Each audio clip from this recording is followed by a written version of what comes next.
So yes, if you choose not to buy insurance, you will pay a penalty to the IRS.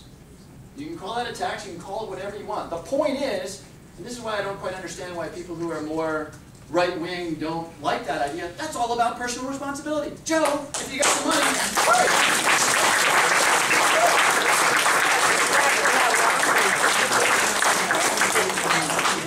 yes, sir. Yeah, name's Bob McGuffey. We know each other well.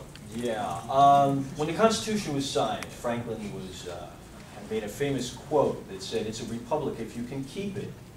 One of the critical aspects in keeping a republic is keeping it financially sound. When you came to office, there was $10 trillion of public debt hanging over our heads. And in 36 months or so, your votes, every single one of them, have contributed to an increase in that debt to $15 trillion. The government that you have helped create is so expensive that if all of the income, and folks in this room should listen, if all of the income of everybody making $350,000 or more would be confiscated 100% by the federal government, they could run the government through about July. There's just no way you can sustain what you people have created. We sent you down there and you took an oath of office to protect the Republic and defend the Constitution. You failed. Tell us how you can defend that and why you should not step down. Yeah, I will defend that, Bob.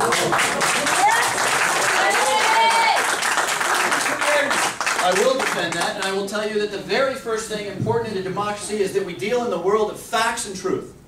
And you said that every single vote I had taken has contributed to that increase in $6 trillion. That is flat out wrong.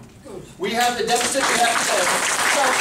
So you tell us, you voted for the stimulus, the omnibus, every continuing resolution, and they let you tee up some modest cut a couple of years ago that didn't get through, that they yanked before it hit the floor. Don't tell us you didn't vote for $5 trillion of debt. You did. Bob, you did. We have the deficit, and everybody in this room knows that we have today for a couple of big reasons. Want to know what the top three are? And look, I will take responsibility for the votes that I voted for. I did vote for the stimulus. This country took a different path than Europe did. This country... Why wasn't the stimulus spent on infrastructure? All right, we're going to keep it civil here.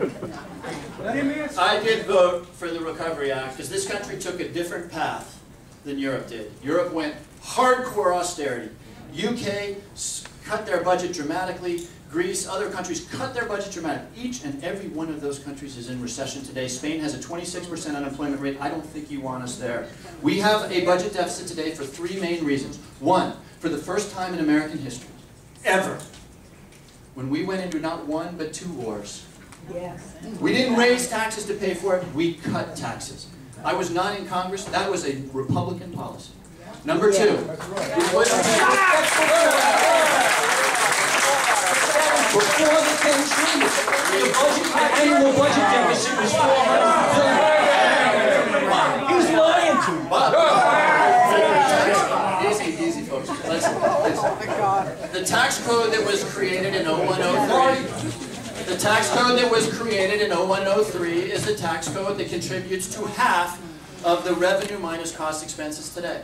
Number two, we did something that I think most seniors would agree with, which is we put in place a pharmaceutical benefit under Medicare that cost a lot of money. And again, Republican President, Republican Congress chose not to tax to do that, and so it added to the deficit. Number three, and I really didn't have anything to do with this economy spiraled into a massive recession. It was -8% of GDP, circling the drain the quarter I got sworn in. When that happens, guess what happens? Revenues go down because income goes down, and expenditures go up because we've got Medicaid, because we've got food stamps, because we all these things that keep people alive in the time of recession. Those are the three big reasons for the $15 trillion. You know what? I will take ownership of the $787 billion Recovery Act, and I won't tell you that it was perfect. It was not. It was negotiated by 535 people, not by me. I will take ownership of that, and I will also point out that shortly after that passed, we went from losing 700,000 jobs every single month to adding them 1 month for 2 months, to now adding them at an uncomfortable and not fast enough rate of 100,000. That was a dramatic economic turnaround. Not nearly enough, but that was a turnaround, part of whose credit can go to the Recovery Act and the actions of the Federal Reserve. And you cannot solve the deficit problem when your economy is succeeding. You can't solve it by voting for it, by borrowing 40 cents of